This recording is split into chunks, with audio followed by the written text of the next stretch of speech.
বাড়ি মহিলাকে জ্বালায় থাকার কায়দা নাই, এই জন্যই দায় ঠেয়ে মসজিদে আইছি। তাহলে এই যে নামাজ পড়েন এটা আল্লাহ আল্লাহ রসুলের জন্য নয়, এই নামাজ পড়ছেন বাড়ি মহিলাদেরকে খুশি করার জন্য। কথা কন না কেন? আপনি তো আগে দাড়ি রাখতেন না, এখন যে দাড়ি রাখছেন কয় যে আমার ছোট মেয়ের ছেলেটা আইছেন, আমার নাতি সে আইছে, আমার মুখে হাত জ্বলতেছে। না না, আমার দাদার দাড়ি আছে, তোমার দাড়ি নাই, তোমার দাড়িতে ডলা দিলে আমার হাত ছুলিয়ে যায়, সে কি করবো, লজ্জাতে দাড়ি না রেখে পারলাম না। তাহলে এই দাড়ি রাখছো তুমি আল্লাহ আল্লাহ রসুলকে খুশি করার জন্য নয়, এই দাড়ি রাখছো নাতির চাপে, নাতির প্রেসারে, নাতিরে খুশি করার জন্য। এর নাম শিরিক ফিল ইবাদত। কিরাত করবো নামাজের ভিতরে, বানাউট বাদ দাও মুসল্লিদেরকে খুশি করার জন্য। নরমাল তিলাওয়াত এদিক তাকান, একটা কিরাতে দুই ভাবে পড়া যায়, খাটো খাটো মদে শুদ্ধ করে পড়া যায়, আবার লম্বা মদেও শুদ্ধ করে পড়া যায়। হাদিসে আসছে একটা হরফে 10 নেকি, নামাজের পড়লে মধ্যে পড়লেন 100 নেকি, কিন্তু একটা হরফে লম্বা টাইনিয়ে 5 হাত লম্বা বানালি বেড়া 20 নেকি হয় না। কাজেই নামাজের ভিতরে যথা তাড়াতাড়ি একটু বেশি কিরাত পড়ার চেষ্টা করতে হবে। আলহামদুলিল্লাহি রাব্বিল আলামিন আর রহমানির রহিম মালিকি ইয়াউমিদ্দিন ইয়্যাকা না'বুদু ওয়া ইয়্যাকা নাস্তাঈন ইহদিনাস সিরাতাল মুস্তাকিম সিরাতাল লাযীনা আন'আমতা আলাইহিম গায়রিল মাগদুবি আলাইহিম ওয়ালাদ-দাল্লিন আমিন। والضحى والليل إذا سجى ما ودعك ربك وما قلى وللآخرة خير لك من الأولى ولسوف يعطيك ربك فترضى ألم يجدك يتيما فآوى ووجدك ضالا فهدى ووجدك عائلا فأغنى فأما اليتيم فلا تقهر وأما السائل فلا تنهر وأما بنعمة ربك فحدث। হাফেজ সাহেবরা লোকমা দেন ভুল পড়ছি, আবার পড়লে পড়তে পারেন।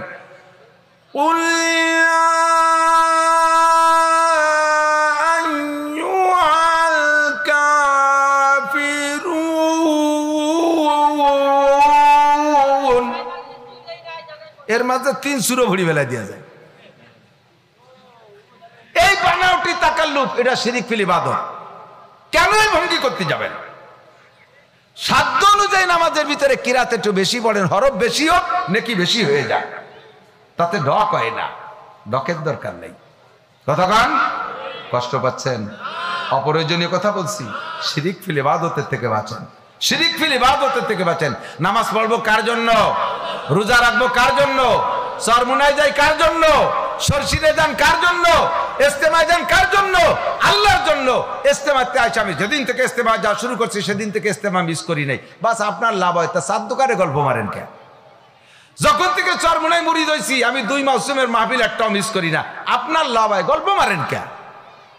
যখন থেকে তাহাজ্জুদ শুরু করছি সেদিন থেকে তাহাজ্জুদ মিস করি না, আপনার লাভ, আপনি গল্প মারেন কে? যেদিন থেকে তবলিগে গেছি নিসাবি চিল্লা বাদ দেই না, সব গুজারি মিস করি না, মাসে 3 দিন মিস করি না, আপনার লাভ, গল্প মারেন কে? এবার হজ করি আইসে কর্মজীবনের শুরুতে যখন আসছি তখন আমি পড়াইতাম কাশিয়ানী থানা গোপালগঞ্জ জেলার তারাইলপুকুর মাদ্রাসায়। ওই মাদ্রাসার টিউবওয়েলের পানি চরম আয়রন, আমাদের ওখান থেকে আয়রন খুব বেশি। তো এই আয়রন মুক্ত করার জন্য গরিব অবস্থায় আমরা ভালো দামি দামি ফিল্টার কিনে ব্যবহার করতে পারতাম না, আমরা নিজেরা ফিল্টার বানাইতাম, মাটির হাড়িতে ফিল্টার করতাম। কেউ করছেন নাকি আমি জানি না, বা দেখলেও সাক্ষী দিতে পারেন। বাঁশের চটা দিয়ে ফ্রেম বানাইয়া তাক বানাইয়া উপরে 5 নম্বর হাড়িতে টিউবওয়েলের ফ্রেশ পানি যার মধ্যে আয়রন আছে, ওই হাড়ির তলা ছিদ্র করে একটা ডেকরা ভরে দিতে হতো, বেশি পড়লে এবার আবার হবে না, ফুটায় পানি পড়তো। 2 নম্বর হাড়ির ভিতরে থাকতো বালু, এই বালুর হাড়িরও তলা ছিদ্র, বালু ভিজে বালুতে আয়রন ধরে রাখতো, নিংড়াইয়া 2-3 নম্বর হাড়িতে পড়তো। এই হাড়ির ভিতরে থাকতো কয়লা, এই কয়লা ভিজে কয়লার হাড়ির তলাও ছিদ্র, ওর নিচে আর একটা হাড়ি ভরা থাকতো পাথর, এই পাথরে হাড়িরও তলা ছিদ্র, পাথর ভিজে আস্তে আস্তে ফুটাইয়া 5 নম্বর হাড়িতে নিচে জমতো। এই পানিতে আয়রনও থাকতো না, আর্সেনিকও থাকতো না, লবণও থাকতো না, সবকিছু থেকে ফিল্টার করে 5 নম্বর হাড়িতে দিত, এই পানি আমরা খাইতাম। নবী পাক বলেন তোমার সারা বছর সারা জিন্দেগিতে যত গুনাহ আছে এই গুনাহকে ফিল্টার করে তোমাকে পুত পবিত্র করিয়া একেবারে ফ্রেশ করে দেবে রমজানের ঈদের দিন সকালবেলা। এর জন্য তোমার 3টে ফিল্টার ব্যবহার করতে হবে। 1 নম্বরে আসসালাওয়াতুল খামস, 5 ওয়াক্ত নামাজ। আমার হাতের দিকে তাকান, দেখা যায়? না দেখা গেলে নিজের হাতে এমন করে দেখতে পারেন। স্বাভাবিকভাবে হাতের আঙ্গুলগুলোকে ইচ্ছামতো ফাঁকা করলে ফাঁকার সেটিং দাঁড়ায় এমন। 5টা আঙ্গুলের মাথায় 5 ওয়াক্ত নামাজ, বৃদ্ধাঙ্গুলের মাথায় ফজরের নামাজ, শাহাদত আঙ্গুলের মাথায় জোহরের নামাজ, মাঝখানে একটু ফাঁকা। এইগুলো ফাঁকার চাইতে এই ফাঁকাটা একটু বড়।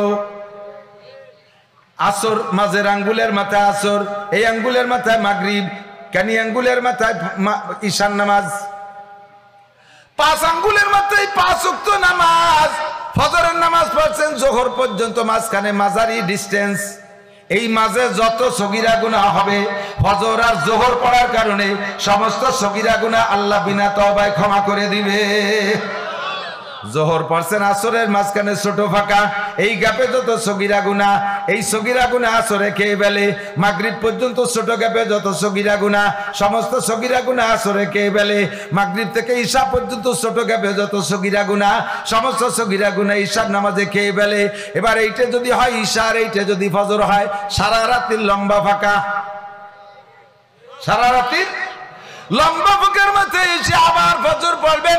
আল্লাহ নবী বলেন 5 ওয়াক্ত নামাজ যে ব্যক্তি পড়ে, 5টা আঙ্গুলের মাঝখানে যেমন ফাঁকা, এইরকম ফাঁকা তোমার 5 ওয়াক্ত নামাজের মাঝে।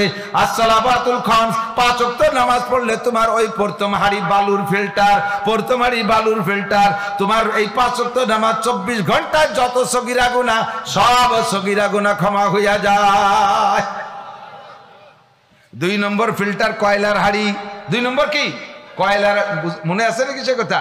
2 নম্বর ফিল্টার কয়লার হাড়ি। কয়লার হাড়ির ফিল্টার কোনটা? আল জুমুয়া তিলাল জুমুয়া, গতকালকে জুমার নামাজ পড়েছেন, আবার 6 দিন পরে আগামী শুক্রবারে জুমা পড়বেন। মাঝখানে 6 দিনে যত সগীরা গুনাহ 2 জুমার নামাজের ওসিলায় আল্লাহ পাক সব সগীরা গুনাহ ক্ষমা কইরা দেয়। 5 ওয়াক্ত নামাজের পরেও যদি থাকে আয়রন, তাহলে 2 জুমার ফিল্টারে শেষ। শর্ত হলো আমার দিক তাকান। এরপরে আইছে 3 নম্বর ফিল্টার পাথরের হাড়ি। সেটা কোনটা? হুজুর বলে রমাদান, ইরা রমাজান, গত রমজানে রোজা রেখেছো, আগামী রমজানে আবার রোজা রাখবা, নিয়ত আছে তো ইনশাআল্লাহ? কারা কারা রোজা রাখবো? সত্যি রোজা রাখবেন তো? সত্যি, আল্লাহরে ধোঁকা দিয়েন না। কারা কারা রোজা রাখবো? আল্লাহ কবুল করুক, বলেন আমিন। মাশাআল্লাহ। রমজানে রোজা রাখবেন, হুজুর বলেন গত রমজানে রোজা রেখেছো, আগামী রমজানে রোজা রাখবা। মাঝখানে কয় মাস? কয় মাস? গত রমজান থেকে আগামী রমজানের মাঝে কয় মাস? 2 প্রকার হয়ে গেছে, কেউ কয় 12, কেউ কয় 11। মোট কত? রমজান রে বাদ দিয়ে তো 11 মাস। এই 11 মাসে যত সগীরা গুনাহ থাকবে 2 রমজানে আল্লাহর রহমতে সমস্ত সগীরা গুনাহ মাফ। 3 নম্বর ফিল্টারে পরে এরপরে নবী বলেন, যেই ব্যক্তি রমজানে রোজা রাইখা রমজানে তারাবির নামাজ পড়া ঈদের নামাজ পড়তে গেল, পুরুষরা ঈদের নামাজে পড়তে গেল, ঈদের নামাজ পড়া বাড়ি ফেরে, কায়ামিন ওয়ালাদাতু উম্মুহু, ওই লোকটার আমল নামায় এমন ফ্রেশ হয়ে যায় কেমন যেন সে তার মা, তাকে আর তার মা আজকে নবজাতক বাচ্চার মতো ভূমিষ্ঠ করে দিল।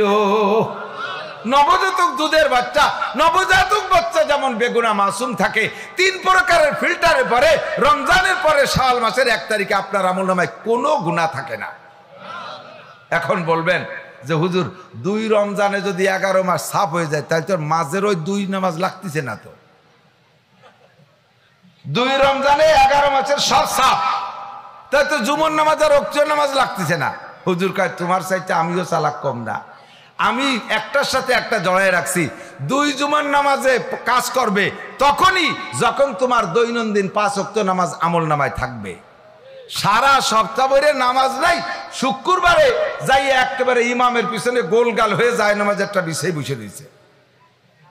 হ্যাঁ, তার সামনের কথা মানে ইমাম বরাবর পিছনে ওই জায়গা নিয়েছে কেন? উনি মসজিদের সভাপতি, উনি সিগারেটারি না সেক্রেটারি?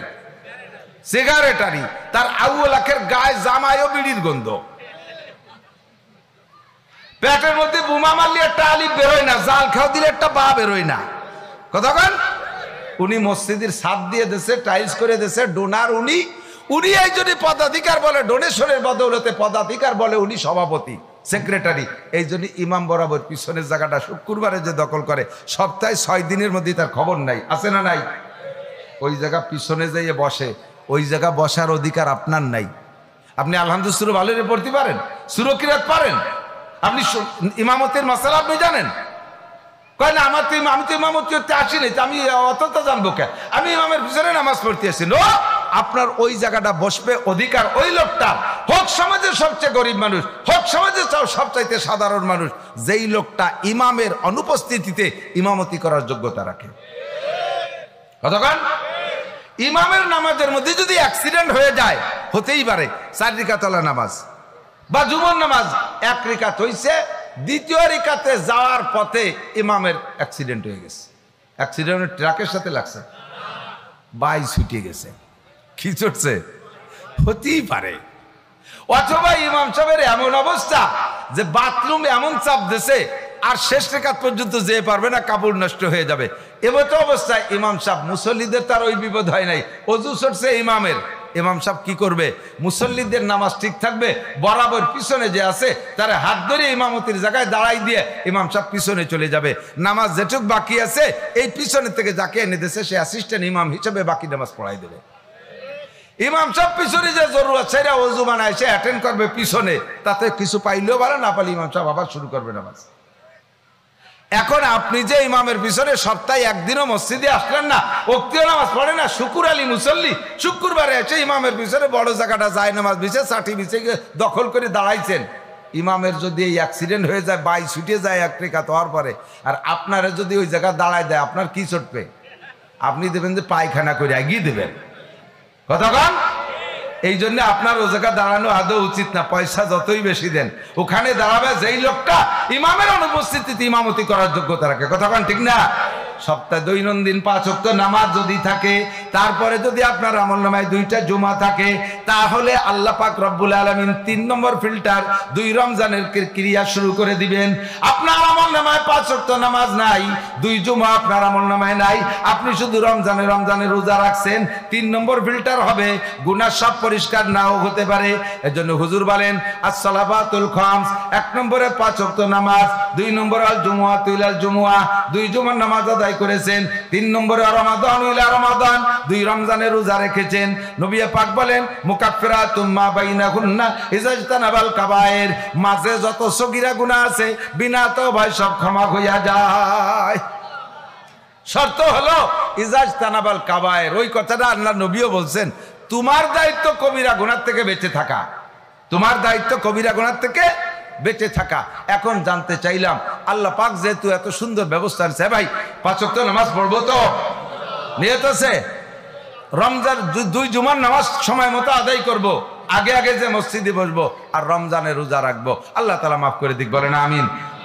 এরপরে আল্লাহ পাক বললেন যে ইনতাজতানিবু কাবায়ের, তুমি যদি কবিরা গুনাহ পরিহার করো, তাহলে আমাকে কবিরা গুনাহ জানতে হবে। যে মানে সে, যে জানে সে মানে। কতক্ষণ? যে জানে সে মানে। মানতে হলে জানতে হবে। কবিরা গুনাহ ছাড়বেন না, চিনলে আপনি ছাড়বেন কি?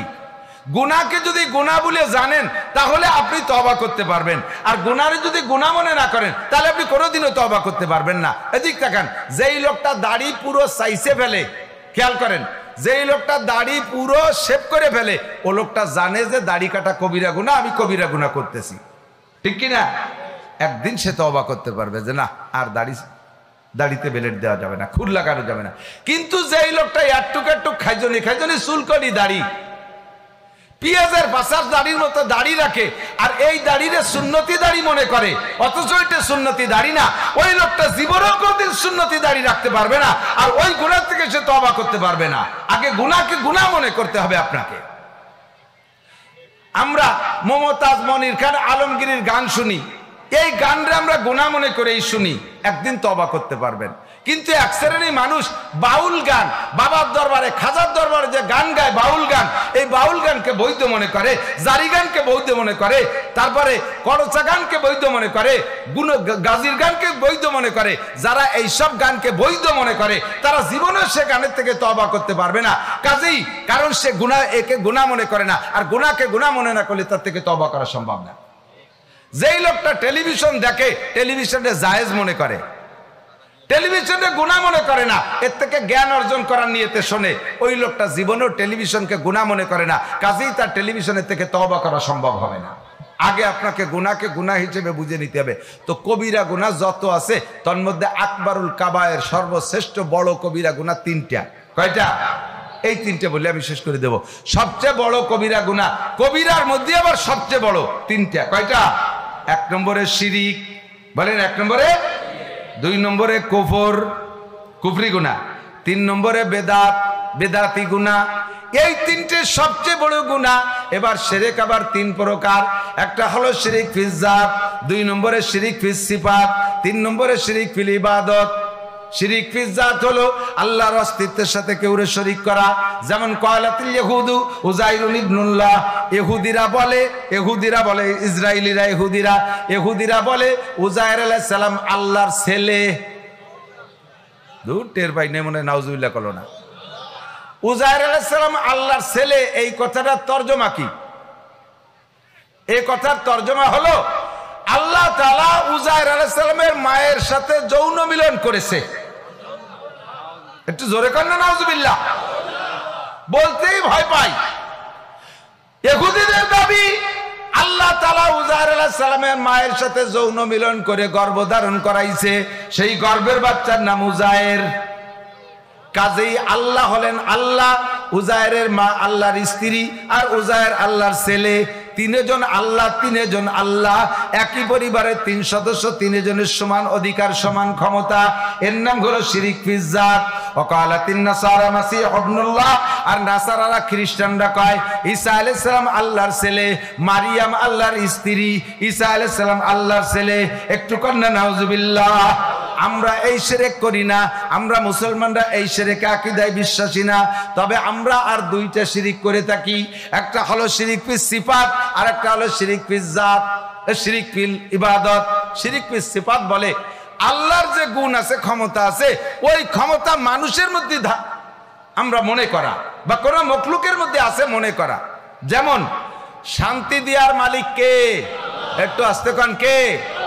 শান্তি জগতের কোন মানুষ দিতে পারে না। ক্ষমতার উৎস কোথায়?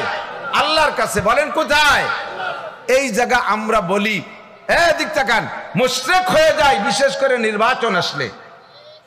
রাজনৈতিক বড় জেনারেল যে 2-3টে দল আছে, ধর্মীয় ইসলামী দলগুলো আমার বিশ্বাসের কথা বলে না। জেনারেল যে রাজনৈতিক 2-3টে দল আছে, তারা বলে ক্ষমতার উৎস জনগণ। কথা কন, বলে কি বলে না? আল্লাহ তাআলা, আমরা এতদিন কোরআন হাদিস দিয়ে বুঝাইছি ক্ষমতার উৎস জনগণ নয়, ক্ষমতার উৎস আল্লাহ। এই কথা মোটো মানুষের অন্তরে বুঝাইতে পারি না। আমরা এই বলতে গেলে মৌলবাদ হয়ে যাই, রাজাকার হয়ে যাই, জঙ্গিবাদ হয়ে যাই, তালেবান হয়ে যাই, বিভিন্ন বদনাম আমাদের কাঁধে চাপায় দেয়। কথা বলেন ঠিক কি ঠিক না? আল্লাহ তাআলা চোখে আঙ্গুল দিয়ে দেখাই দিয়েছে জনগণ ক্ষমতার উৎস না ক্ষমতার উৎস অন্য কেউ। এবার ভালো করে বুঝাই দিয়েছে, ভিন্ন ভাবে নেবেন না। শ্রোতাদের ভিতরে সব দলের মানুষ আছে আমি জানি, যদিও আমলিগ আলারা আপাতত চাইপে রয়েছে, কিন্তু মাঠে আমলিগ নাই তা না, মাঠে বিএনপি নাই তা না, সব দলের মানুষ আছেন। আমি রাজনীতি বুঝানোর জন্য বলি নাই, আমি শিরিক মুক্ত ঈমান তৈরি করার জন্য উদাহরণটা দিচ্ছি। আমাদের বিগত সরকার, তৎকালীন প্রধানমন্ত্রী জননেত্রী শেখ হাসিনা যখন প্রধানমন্ত্রী ছিলেন, উনিও এই বক্তব্যে একমত ছিলেন জনগণ ক্ষমতার উৎস। উনিও এই বলিয়া ওড়াইছে, কিন্তু সমস্ত জনগণ, বেশিরভাগ ক্ষমতাধর জনগণ ওনার সাথে। বাংলাদেশের সেনাবাহিনী ওনার হুকুমে ছিল, বাংলাদেশের পুলিশ বাহিনী ওনার হাতে ছিল, বিডিআর ওনার হাতে ছিল, আনসার ওনার হাতে ছিল, র্যাব ওনার হাতে ছিল, নৌবাহিনী ওনার হাতে ছিল, বিমান বাহিনী ওনার হাতে ছিল, বাংলাদেশের সমস্ত সমরাস্ত্র ওনার হাতে, সমস্ত অত্যাধুনিক অস্ত্র, সব অস্ত্র তার হাতে ছিল। এবং ছাত্রলীগ তার হাতে, যুবলীগ তার হাতে, কৃষক লীগ তার হাতে, তাঁতি লীগ তার হাতে, সাধারণ আওয়ামী লীগ পাবলিক তার হাতে। সংখ্যাগরিষ্ঠতার দিক তাকাইলে সে সময় পর্যন্ত আওয়ামী লীগের সাথে সব ছিল। সমস্ত অস্ত্র থাকা সত্ত্বে নিরস্ত্র কয়েকজন পোলাপানের স্লোগানে সব কিছু নিয়ে ফেলাইয়া টেলাইয়া সব কিছু থুইয়ে দেশ ছেড়ে চলে যাওয়া লাগছে। কতক্ষণ ঠিক ঠিক না? এর দ্বারা আল্লাহ কয়, আমি চোখে আঙ্গুল দিয়ে দেখাই দিছি, তোমরা তো বলতে জনগণ ক্ষমতার উৎস। এত জনগণ তোমার হাতে থাকতে তোমার ক্ষমতা কোথায় গেল? বোঝা গেল জনগণ ক্ষমতার উৎস। ক্ষমতার উৎস কে? আল্লাহ। ওখান থেকে ডিক্লার হয়ে গেছে, এভাবে প্রধানমন্ত্রী যাবে, এভাবে এমপি মন্ত্রীরা লুকায় যাবে, অস্ত্র শস্ত্র সব জায়গায় পড়ে থাকবে নিথর হইয়া, একটাও তোমার পক্ষে ফুটবে না। এ ক্ষমতা কার হাতে? সেখান থেকে শিক্ষা নাও। এখন যারা ক্ষমতায় দাপট দেখাচ্ছ তারাও শিক্ষা নিয়ে রাখো, তারাও শিক্ষা নিয়ে রাখো। এমন যদি উল্টো পাল্টা করো তোমাদেরকে আল্লাহ তাআলা এরকম বেইজ্জতি করে পরাজিত করতে পারে। কথা বলেন, পারে কি পারে না? এখন ক্ষমতার দাম বিক্কে যা খুশি তা করতেছো, মুহূর্তের ভিতরে আল্লাহ তাআলা পদদলিত করে দিতে পারে। ক্ষমতার উৎস জনগণ নয়, ক্ষমতার উৎস কে?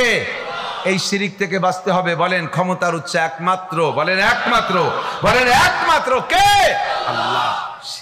এর নাম শিরিক ফিস সিফাত। এই শিরিক ফিস সিফাতের থেকে উঠে আসলাম আজকে। 2 নম্বর, আমরা নির্বাচনের সময় নেতাদের পিছনে স্লোগান দেই, অমুক ভাইকে দিলে ভোট শান্তি পাবে। কন্যাই জীবনে 2-1 কন্যাই কোনোদিন একজনও বাদ নাই, সবাই কইছেন, আমিও কইছি। কমপক্ষে মেম্বারের পিছনে বোতল ভাইকে দিলে ভোট শান্তি পাবে দেশের লোক। চেয়ারম্যানের পিছনে যে কয় বোতল ভাইকে দিলে ভোট শান্তি পাবে দেশের লোক। আওয়ামী লীগে দিলে ভোট, নৌকো মার্কায় দিলে ভোট, ধানের শীষে দিলে ভোট শান্তি পাবে দেশের লোক। এই কথাটা শিরকি কথা। শান্তির মালিক তুমি না। আল্লাহ কয় ফালিয়াবুদু রাব্বা হাযাল বাইত আল্লাযী আতামাহুম মিন জু ওয়া আমানাহুম মিন কাউফ। শান্তি তোমার 2টা জিনিসের নাম। একটা হলো প্রয়োজনীয় সামগ্রী, কড়াই ক্ষমতার ভিতরে অ্যাভেলেবেল পাওয়া। বুঝেন নাই? শান্তি কয় জিনিসের নাম? মাত্র 2টা জিনিসের নাম শান্তি। আরে আমার দিক তাকায় না, মাত্র 2টা জিনিসের নাম শান্তি। কয়টা? একটা হলো প্রয়োজনীয় সামগ্রী, অল এভরিথিং, ধান চাল মাছ ডাল চাল পিঁয়াজ কদু লাউ সিম দালান কোটা গাড়ি বাড়ি যত যা কিছু লাগে আমার প্রয়োজনীয় সামগ্রী কড়াই ক্ষমতার ভিতরে অ্যাভেলেবেল পাওয়া। এটা হলো 1 নাম্বার। 2 নম্বর, আমাকে নিরাপদ জীবন যাপনের ব্যবস্থা হওয়া। 1 কোটি টাকা নিয়ে এখন রওনা দিয়ে চলে যাব খুলনা 0 পয়েন্টে। রাস্তায় বড় বড় ফাঁকা আছে, কেউ আমারে শালাক হয়ে দাঁড় করবে না। সুন্দরী মেয়ে রাতের বেলা হেঁটে চলে যাবে যশোর, রাস্তায় তাকে যত যুবক দেখুক কেউ তারে কিক মারবে না, কুক মারবে না। ঘরের ভিতরে 10 কোটি টাকা রেখে দরজা খুলে শুয়ে থাকবেন, ঘরের ভিতরে চোর ডাকাত ঢুকবে না। আপনি আরামে ঘুমাবেন, কোনো মিথ্যা মালি মামলা বা কোনো প্রকার মালি মামলা সন্ত্রাস ত্রাসের ভয় থাকবে না। এর নাম হলো নিরাপদ জীবন যাপন। এই 2টা জিনিসের মধ্যে সমস্ত শান্তি লুকায়িত। কথা কোন ঠিক কি ঠিক না?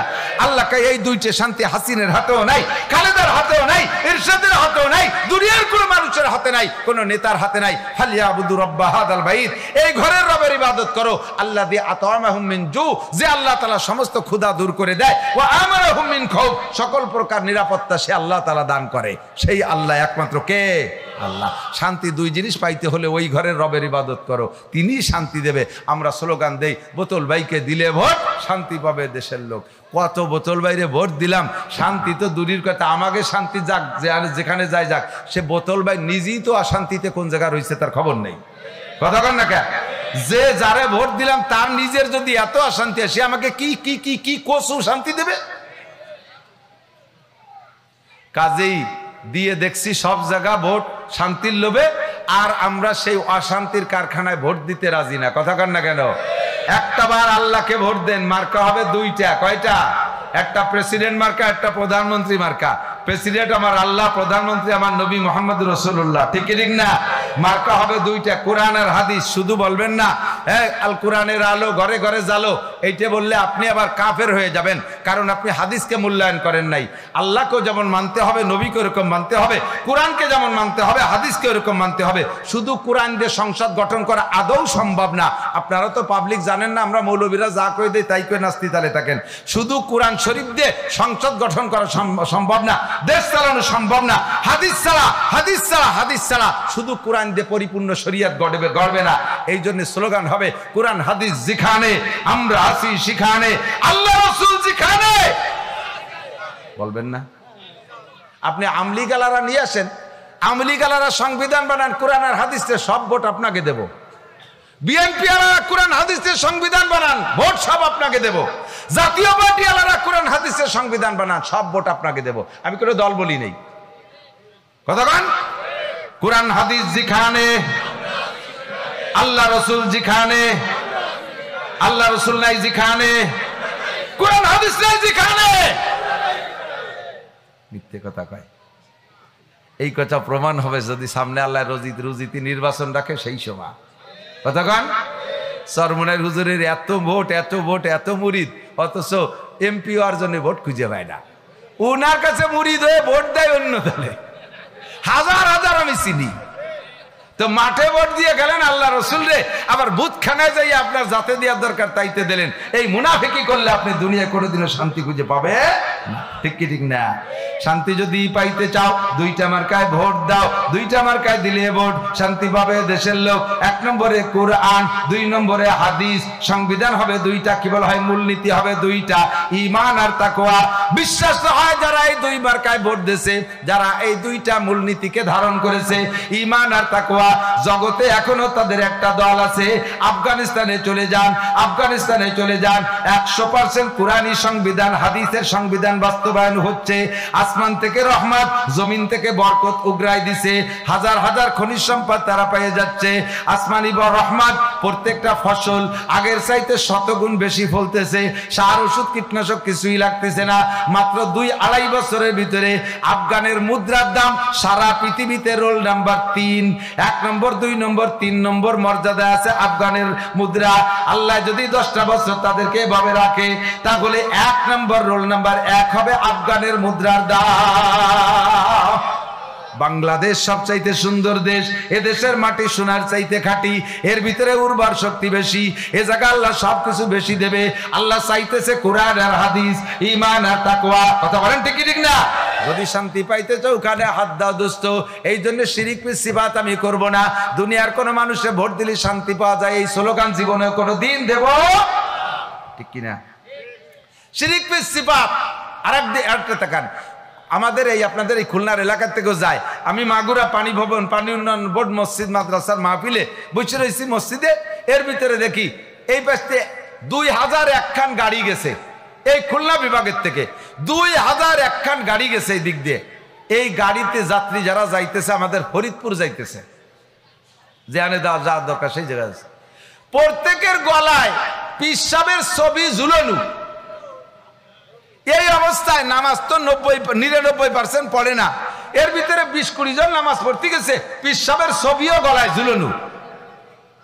পীর সাহেবের কাছে মুরিদ হয়, সে জায়গা মুরিদ হলি ছেলে হয়, মেয়ে হয়, ধন সম্পদ হয়, ধনী হওয়া যায়, এমপি হওয়া যায়, মন্ত্রী হওয়া যায়, চেয়ারম্যান হওয়া যায়। এই আকীদা নিয়ে যদি কোনো পীরের কাছে মুরিদ হয়, ওই লোকটা মুশরিক, ওই লোকটা শিরক সিফাতের মধ্যে আছে। আল্লাহর গুণ পীরের মধ্যে মনে করে, পীরের দরবারে মান্নত করলে ছেলে হয়, পীরের দরবার মান্নত করলে সম্পদে বরকত হয়, সম্পদ বেশি পাওয়া যায়। এই আকীদা রাখা শিরক সিফাত। একে টাইমে সব জায়গা দেখার ক্ষমতা কার? একে টাইমে সব জায়গা ক্ষমতা নিয়ে উপস্থিত হওয়ার ক্ষমতা কার? যদি বলি আমি মিলাদ পড়তে গেলে দুরুদ পড়লে এই জায়গার রসুল এসে হাজির হয়ে যায়, তাহলে এইটা আল্লাহর গুণ রসুলের মধ্যে আপনি দাবি করতেছেন, আপনিও মুশরিক হয়ে গেছেন। নামাজ পড়েন আর দুরুদ পড়েন, 1 সেকেন্ডও ভেস্তে যেতে পারবেন না, আপনি শিরক সিফাতের ভিতরে মশগুল আছেন। আল্লাহ আল্লাহ হেফাজত করুক, বলেন আমিন। আমি আর কখনো শিরক সিফাত করব। 3 নম্বর হলো শিরিক ফিল ইবাদত। এদিক তাকান। এই তো জালালউদ্দিন রুমি রহমাতুল্লাহ আলাইহি বলেন, বক্তাদের মুখের কথা গাভীর স্তনের দুধের মতো। একটা গাভীতে 10 কেজি দুধ হয়, প্রত্যেকদিন সকাল 10টায় এই দুধ বের করেন। তো আজকেও 10টায় দোয়াইলে 10 কেজি দুধ হইতো, কিন্তু গাই দোয়ানোর নির্দিষ্ট সময়ের আগে, আধা ঘন্টা আগে গাভীটারে জবাই করে ওর পেট ফাড়লে, ওর স্তন অপারেশন করলে কোনো জায়গা কি 10 কেজি দুধ জমা করা পাবেন? স্তনের ভিতরে আধা কেজি 1 পোয়া পাওয়া যেতে পারে, 10 কেজি পাবেন না, ঠিক না? অথচ আধা ঘন্টা পরে দোয়াইলে 10 কেজি হইতো। গতকাল সকাল 10টায় দোয়াইয়া ছেড়ে দিছি, 23.5 ঘন্টায় পেটের মধ্যেই 10 কেজি জমা হলো না। মাত্র আধা ঘন্টা পরে দোয়াইলে 10 কেজি হইতো। এই আধা ঘন্টা পরে 10 কেজি কোত্থেকে আসে? কিভাবে আসে? যে আল্লাহ আধা ঘন্টায় 10 কেজি বানাবে, ওই আল্লাহ 23.5 ঘন্টায় তোর পেটটায় 1.5, 2, 5 মণ দুধ দিয়ে ভরি ফেলানো উচিত ছিল।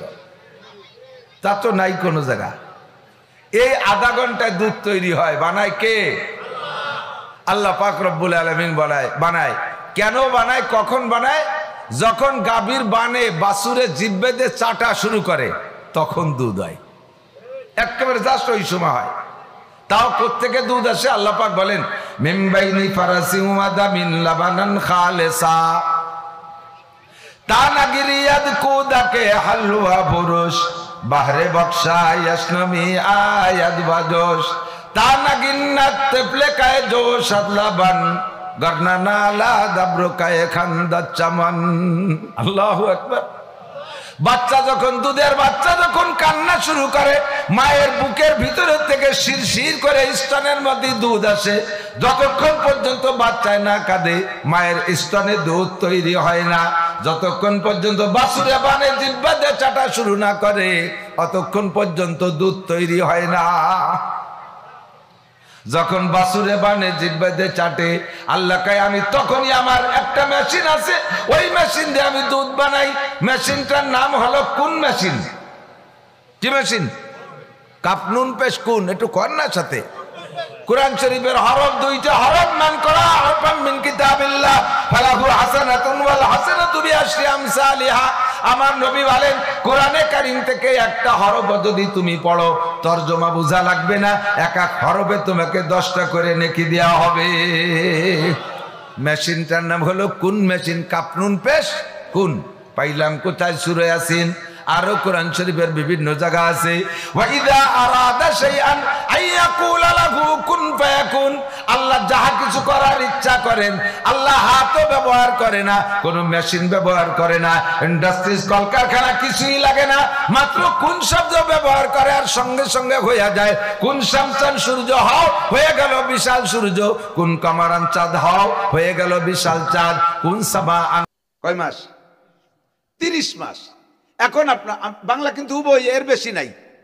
এর থেকে আপনি মশালা কিভাবে বের করবেন? কি কি মশালা বের করতে হবে? বাচ্চা গর্ভে থাকার টাইম এবং বাচ্চা মায়ের থেকে দুধ থেকে বিচ্ছিন্ন হয়ে যাওয়ার টাইম, দুধ খাওয়ার যে টাইম আছে ওই টাইমের পরে এক চাটা দুধও বাচ্চাদের খাওয়ানো যাবে না, হারাম। বড় মানুষের যেমন মহিলাদের স্তনের দুধ খাওয়া হারাম, বাচ্চার বয়স ওই নির্দিষ্ট টাইম পার হওয়ার পরে এক চাটা দুধও হারাম। এই মশালা দুটো বের করবেন এক আয়াতের থেকে। কি কি? গর্ভধারণ করার টাইম কতটুক আর বাচ্চা দুধের থেকে বিচ্ছিন্ন হওয়ার টাইম কতটুক। আল্লাহ বলে দিয়েছেন 30 মাস। কয় মাস? এবার আপনি বলেন এই প্রত্যেক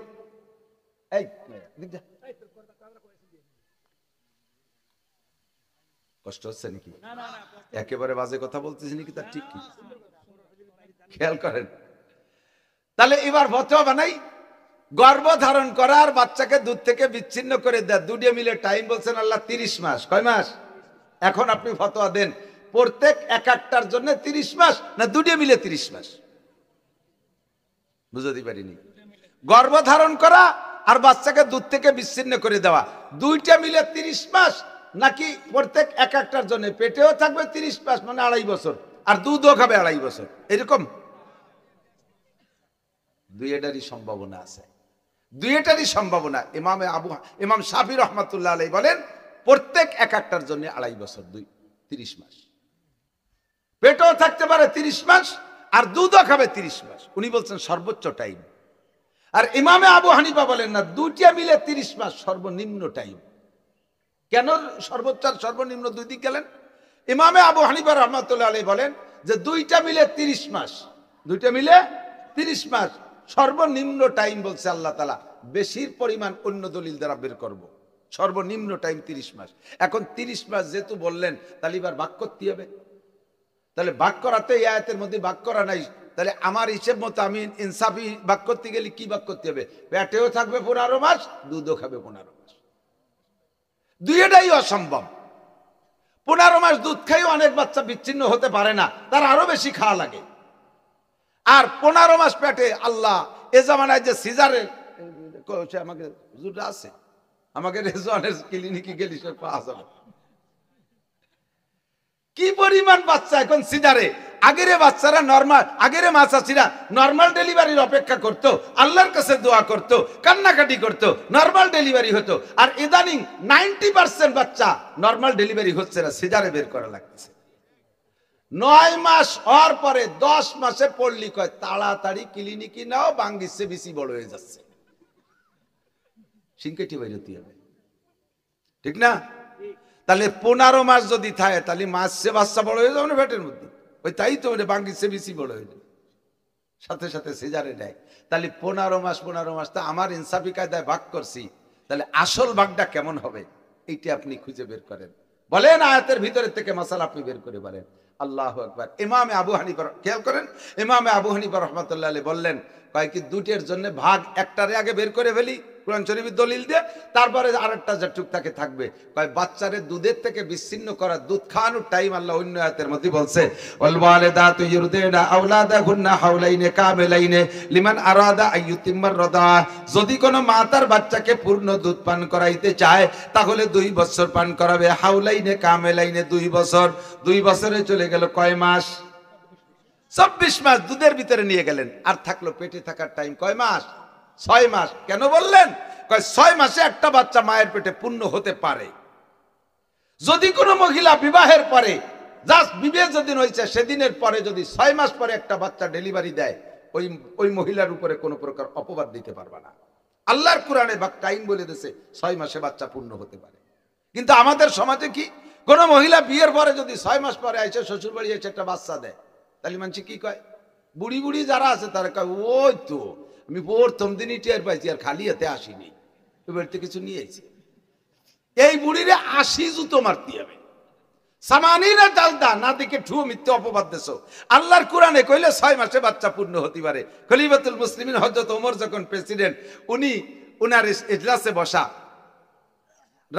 ইজলাসে বসা, ইতিমধ্যে একটা মহিলা আইছে দৌড়াইতে দৌড়াইতে, সারা গায়ে রক্ত, নিচের টুক রক্ত হলো, বাচ্চা ডেলিভারি দিছে, এর কারণে রক্তাক্ত হয়ে গেছে। আর গায়ের উপরে রক্ত, সে রক্ত মাখাইছে, আর তার স্বামী তারে পিটাইয়া রক্তাক্ত করে ফেলেছে ওই আতুর ঘরে।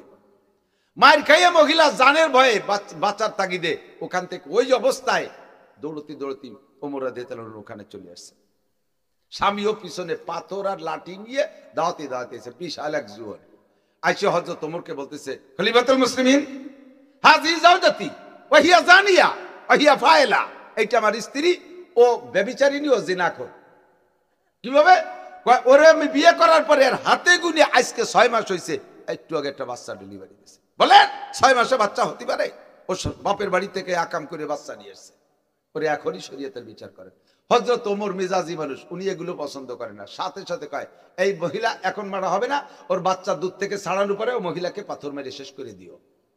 হযরত ওমর নগতে নগতে ফতোয়া দিয়ে দিয়েছে। হযরত আলী পাশে বসা, আলী বলতেছে, ইয়া খলিফাতুল মুসলিমিন লা তুফতি হাকাযা, এরকম ঘন ফতোয়া দিয়েন না। কেন? কোরআন শরীফে আছে হামলুহু ওয়া ফিসালুহু 30 শাহরা, আল্লাহ বলেছেন গর্ভ ধারণ করা আর বাচ্চাকে দুধ থেকে বিচ্ছিন্ন করা, দুইটা মিলে 30 মাস। আর দুধের টাইম বলছে ওয়াল ওয়ালিদাতু ইউরদিনা আওলাদাহুন্না হাওলাইনি কামিলাইনি লিমান আরাদা ইউতিম্মা রাদা, পূর্ণ দুধ খাইতে হলে 2 বছর খাবে। তাহলে দুধের জন্য 2 বছর 24 মাস চলে গেলে পেটে থাকার টাইম আল্লাহই বলেছেন 6 মাস। ওই মহিলা 6 মাসে বাচ্চা দিচ্ছে, তার বাচ্চা হালাল, আপনি তারে পাথর মারার হুকুম দিলেন কেন? হযরত ওমর জায়গায় বসে বলে ফেলছে, লাউলা আলিউল্লাহ হালাকা ওমর, আজকে যদি আলী আমার পাশে না থাকতো তাহলে আমার জীবন শেষ হয়ে যেত। এই মহিলা নিরপরাধী মেয়েকে পাথর মেরে মেরে দিলে আমি কিয়ামতে মানুষ হত্যার দায়ে জাহান্নামী হতাম। এই যে গভীর ডুব দিয়ে মাসালা বের করা, এটা তুমি কিভাবে পারবা? তুমি বাংলা বই পুস্তক পড়ে এর ভিতরে ডুববা কিভাবে? কোনোদিনও পারবা না। এরকম বহুত নামাজের 13টা ফরজ, কয়টা ফরজ? 13টা ফরজ কোরআন শরীফ থেকে প্রমাণ হয়েছে। বের করেন তো 13 ফরজ কোন জায়গাতে কোনটাতে পারবে? কখনো খুঁজে বের করতে পারবে না। উলামায়ে কিরামকে আল্লাহ তাআলা ইলম দেশে, তারা এই নিয়ে গবেষণা করে, তারা কোরআন হাদিসের ভিতরে থেকে মাসালাগুলো বের করে প্লেটে করে আপনাকে দেয়। ইমামে শাফি বললেন প্রত্যেকটার জন্য 30 মাস। এই জায়গাটা বুঝিয়ে আসতে হবে না যে বাচ্চা পেটেও থাকবে 30 মাস, দুধও খাবে 30 মাস। ইমামে আবু হানিফা ওয়াজাকা বলছেন যে 2 বছর কোরআনে বলছে, আর হাদিসের দ্বারা 2.5 বছরের কথা আছে বাচ্চাদের দুধ খাওয়ার টাইম। এই জন্য 2.5 বছর অতিরিক্ত, বাকি 2 বছর কোরআনের হুকুম। আর বন্ধ করতে ঠেকাতে ঠেকাতে যদি 6 মাস গস্তি করতে চলে যায় তাহলে 2.5 বছরের উপরে খাওয়ানো যাবে না। তো ইমাম আবু হানিফা দুধের থেকে বিচ্ছিন্ন করার টাইম 2.5 বছর হাদিসের দলিলের দ্বারা রাখছেন। আর ইমাম শাফি বলেন ওই কোরআন শরীফের আয়াতের দ্বারাই দুটেরই 2.5 বছর টাইম। তো দুধ তো 2.5 বছর খালো পেটে 2.5 বছর থাকবে, তা কি রে সম্ভব? তো ইমাম শাফি বলে, আরে আর এদিক ওদিক যা লাগবে না, আমি নিজেই মার পেটে ছিলাম 2.5 বছর। উনারই জন্ম হয়েছে 2.5 বছরের মাথায়। যার কারণে আমাদের হানাফিয়ালারা একটা প্রবাদ বলে, এটি আর কি প্রবাদ, বড়দের উপরে দাগ লাগানোর জন্য বলছি না। ইমাম আবু হানিফা রহমাতুল্লাহ আলাইহির ইন্তেকাল যেদিন হইছে, ইমাম শাফি রহমাতুল্লাহ আলাইহির জন্ম সেদিন হইছে। বুঝেন নাই কথা? ইমামে শাফি যেদিন জন্ম নিয়েছে, ইমামে আবু হানিফা সেদিন ইন্তেকাল করছেন। তো আমাদের হানাফিয়ালারা শাফিয়ালারা আমাদের বলে যে আমাদের ইমামের জন্ম যেদিন হয়েছে ভয়তে তোমাদের ইমাম মরিয়ে গেছে। এবার হানাফিয়ালারা কয় যে আমাদের ইমামের হায়াত শেষ হয়ে পারি নেই, ভয়তে তোকে ইমাম জন্মই নেই, 2.5 বছর খালি মার পেটে পলাই রয়েছে। ওর কথা ছিল আরো তো 1.5 বছর আগে, 2 বছর আগে, ভয়তে জন্মই নেই। ফাউ কথা। বাকি ইমামে শাফি রহমাতুল্লাহ আলাইহি 2.5 বছর মায়ের পেটে ছিলেন। সাহাবাদের ভিতরে কয়েকটা প্রমাণ পাওয়া গেছে 2.5 বছর মায়ের পেটে ছিলেন, 30 মাস। এর থেকে বলে যে আল্লাহ তাআলা সর্বোচ্চ টাইম বলেছেন। কথাটা কেন বলছেন এ জায়গাও কিছু হিকমত আছে, একটু বুঝতে হবে, একটু বলে যাই, একটু খেয়াল করেন। কেন বলছেন সর্বোচ্চ টাইম? কাজে একটা লোক যদি বাংলাদেশে স্ত্রীকে বিয়ে করে রেখে আজকেই বিয়ে করার পরে 1-2 রাত বাসর করার পরে বা সংসার করার পরে স্বামীরা চলে গেছে বিদেশ যাওয়ার পরে যদি 6 মাস পরে একটা বাচ্চা হয়, তাহলে এই বাচ্চাটারে ইমাম আবু হানিফার মাসালা অনুযায়ী হালাল বলতে হবে। আর যদি ওই মহিলার পেটে 2.5 বছরের ভিতরে যে একটা বাচ্চা হয়, 2.5 বছর শেষ হতে তাহলেও বাচ্চাটাকে হালাল বলতে হবে, ওই স্বামীর সন্তান বলে বলতে হবে। আল্লাহ কুরআনে বলছে 30 মাস পর্যন্ত বাচ্চা পেটে থাকতে পারে। এখন আমাদের পরীক্ষা নিরীক্ষার যুগ আছে, এই পরীক্ষা নিরীক্ষা তো আলাদা জিনিস। কথা বলতে বলতে সরে চলে আসছি। তো কোরআন হাদিসের ভিতরে ডুবইয়া উলামায়ে কিরাম শরীয়তের মাসালা বের করে তারা খুঁজে পাইল না যে তারাবির নামাজ 8 রাকাত, আমরা জীবন ভরে পাইলাম 20 রাকাত। আর উন্ডা 6 পাতার বুখারীওয়ালারা বাড়ি বাড়ি দাওয়াত দিয়ে বেড়াচ্ছে তারাবির নামাজ 8 রাকাত।